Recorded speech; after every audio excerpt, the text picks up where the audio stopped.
Yavaş yavaş yürüyün hadi.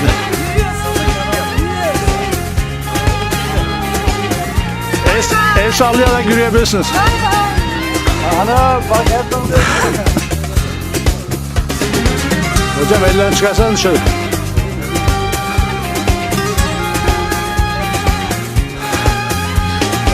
Tayyip görürse onu. Tayyip görürse onu senin ne yapar bilmiyorum.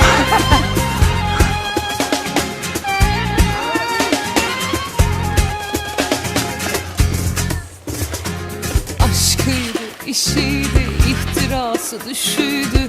Yere batsın faturası, malı mülkü bağlasalar durmam. Kaşıydı, gözüydü, intikamın gücüydü. Ayıp denen bir şey var ya, hasbinallah, ağlasalar durmam. İnsanım insan. Ne o, buz mu koydun? Buz mu koydun? Hemen şu anda kapat telefonunu, bulamasın arayan da. Açarız radyoyu, yol nereye biz oraya. Gören görmeyen görüyor zannetmesin sizi.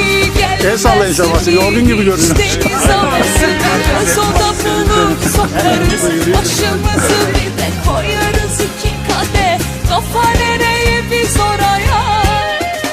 Kız annen yürüyemeyecek diyor senin için, bak sen yürüyorum diye söyle.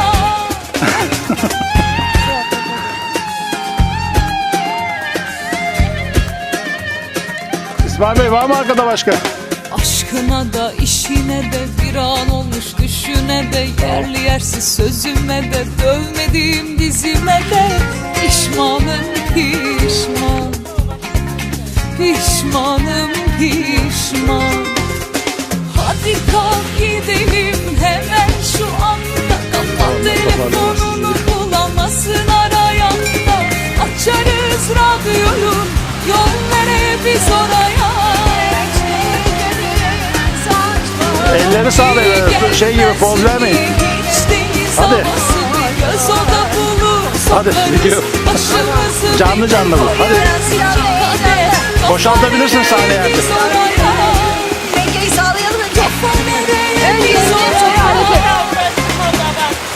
Evet. Hadi içeri gel.